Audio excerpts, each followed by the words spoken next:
Allez, c'est l'heure de panache. Je vous ai compris. J'ai lu les commentaires sur le dernier panache Back to School et j'ai pu y voir une certaine déception en fait sur l'absence de la construction des looks. En fait, ça m'a bouleversé. Et moi qui ne pleure jamais, même pas pour la naissance de ma fille, là, j'ai versé de chaudes larmes. C'est la chose la plus belle que j'ai jamais vue de ma vie. Et puisque ça vous titille tant, ok, d'accord, je vais le faire. Je le fais pour vous. D'ailleurs, si t'es content, n'hésite pas à mettre un pouce bleu et taper la cloche. Mais entrons dans le vif du sujet et parlons de la Jungle Jacket. Ou alors, veste de jungle en français. Et sa caractéristique principale est d'avoir 4 poches. On pourrait croire que c'est Daiki Suzuki d'Engineer Garments qui a inventé cette veste, c'est une blague d'initié. Mais en fait, c'est l'armée américaine.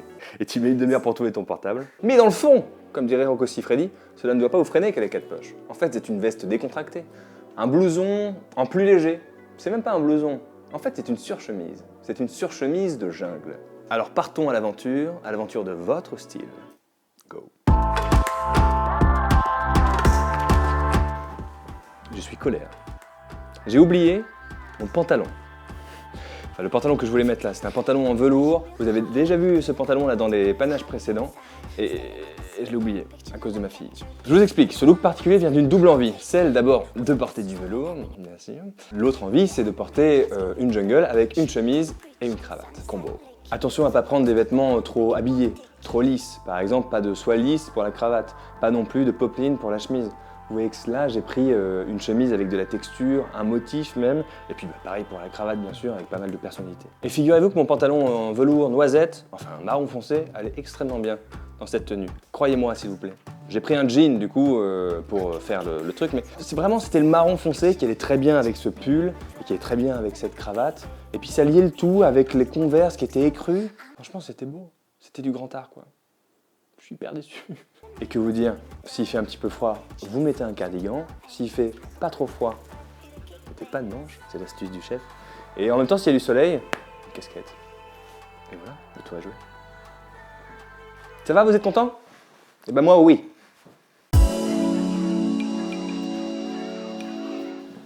Cette tenue est un plagiat. C'est un mec qui s'appelle Henrik Wilberg sur Instagram que je suis et dont j'adore les tenues. Il a porté cette tenue-là. Et oui, je dois l'avouer, je lui ai piqué toute sa tenue. D'habitude, je ne conseillerais pas de le faire, mais cette fois, je suis un gars comme ça, quoi. Ouais, malhonnête. Cavalier, je dirais. Le chino beige et les tennis en toile écrus, c'est ce que vous pouvez faire de plus spontané et naturel. Il a raison, Henrik, il faut l'imiter. Et le t-shirt blanc est dans la continuité. Quand on y pense, si on éclaircit le beige, ça devient du blanc. Et si on fonce du beige, ça devient du marron. Et c'est là toute la mécanique. Elle est là, dans le cerveau, là. Enfin, pas dans le mien en l'occurrence, dans celui d'Henrik, c'est vrai. Et la tenue serait quand même un petit peu trop fade sans cette petite casquette. Bon, lui, il met un bonnet, mais moi, je préfère mettre une casquette bleu marine. Et oui, parfois, le bleu marine dynamise une tenue. Voilà. D'ailleurs, Henrik, entre nous, devenons copains. Ça n'a plus trop duré, cette distance entre nous, toi en Amérique et moi à Bordeaux. Tu sais, Louis, les soirées de samedi soir, quelquefois, ça me déçoit. Quelques billets de sang. On a une tenue 100% mec. Peut-être que demain je serai viré pour avoir dit ça aujourd'hui, mais je me lance. Le noir est une couleur qui va très bien avec du vert olive comme ça. Du coup je me suis dit tout de suite que j'allais mettre ce 501 noir avec ma jungle. Bon d'accord c'est anthracite, mais en fait quand on y pense l'anthracite c'est du noir un peu clair quoi. Et ensuite je me suis dit comme j'ai mis ce pantalon noir anthracite, j'ai cette chemise que j'adore sortir, le soir surtout. Ça fait une belle chemise de soirée, vous trouvez pas? Et c'est vrai qu'elle flirte un petit peu avec le mauvais goût, mais on n'a qu'une vie. Enfin, moi, j'en ai 7. Mais vous, je pense que vous n'en avez qu'une. En tout cas, je la trouve parfaite pour la porter en soirée. Et puis, si jamais, dans la soirée, un verre se renverse dessus, au bout d'une seconde, on ne sait plus exactement où. Et le reste, c'est du bon sens. Des mocassins. Des objections? Et si jamais il y en a un qui veut se lancer dans une théorie fumeuse sur est-ce que le noir est une couleur ou non, je vous écoute en commentaire. Exprimez-vous. J'ai expliqué dans un épisode du vlog que vous avez dû voir maintenant parce qu'il doit sortir demain, mais demain en fait c'est vendredi parce qu'on est jeudi, mais que vous, quand vous voyez ça, il est au moins mercredi. Et est-ce que vous l'avez vu cet épisode de vlog? Je ne sais pas. Mais qu'enfin, ma première idée pour mettre cette jungle jacket verte, c'était un pantalon blanc. Bingo! Et là, je précise même pantalon blanc, jean blanc plutôt. Du denim, parce que la jungle jacket, elle est déjà imposante avec ses 4 poches. Donc il ne faut pas un pantalon qui soit dans une matière trop lisse, trop fine. Il faut quelque chose qui lui réponde, d'où le denim. Vous me suivez? Et ensuite, je voulais pas vous mentir, avec ce pantalon blanc, j'avais envie d'un peu de beige, mais j'avais surtout envie de mettre des Birkenstock, les Boston, ce modèle-ci, que j'ai déjà mise dans un panache précédent. Mais cette fois, je vais pas les renvoyer. Je pense que je persiste, je signe, je les garde. Elle reste avec moi. Ça, c'est les sabots. On va pas se mentir. Alors du coup, en haut, faut pas mettre quelque chose de trop chic. Faut mettre un sweat, par exemple, un peu vintage, un peu défoncé. Ou, comme je porte aujourd'hui, un t-shirt tie and dye. C'est joli, non? C'est mignon. Tous les jeunes portent ça de nos jours. Moi, je veux faire Jones.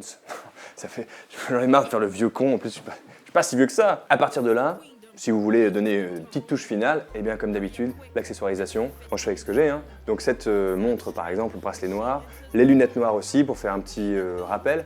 Mais finalement vous n'avez pas besoin de grand chose, hein. Ce sont des pièces de caractère, je ne sais pas si vous avez vu. Et le caractère dans Panache, on aime bien ça, faut dire. Les Birkenstock, hein, c'est comme vous voulez, hein, mais moi je trouve que ça donne un petit charme. Ça n'engage que moi. Picasso a eu cette période bleue, j'ai ma période rose. Je sais, c'est pas très modeste comme comparaison. Blague à part, c'est le départ de cette tenue. Je me suis dit qu'avec du vert olive, j'avais envie de porter du rose, parce qu'avec du bleu, on connaît, mais du rose, un petit peu moins. D'ailleurs, j'ai fait le coup dans un précédent panache. Enfin, dans le panache précédent, d'ailleurs. Quand je mets ce t-shirt rose, je sais exactement ce que je vais mettre comme accessoire. Ce collier Borali de Boras et Julien, que j'embrasse goulûment. Pour le bas, je pensais opter pour un chino beige, je sais pas trop pourquoi. Mais finalement, je suis parti sur un denim brut, parce que c'est très naturel, c'est le pantalon que portent la plupart des gens. Et en plus, petite subtilité, ça ferait un rappel parce qu'il y a du bleu dans le collier. Voilà, c'est mon métier. Et maintenant les chaussures. Alors attention parce que ça va donner la tonalité de cette tenue. Si vous portez des sneakers ou si vous portez des chaussures habillées, c'est pas du tout pareil. Et la couleur aussi va pas mal changer. On peut porter des derbys marrons, mais moi j'opte pour des derbys noirs parce que ça apporte de la sophistication.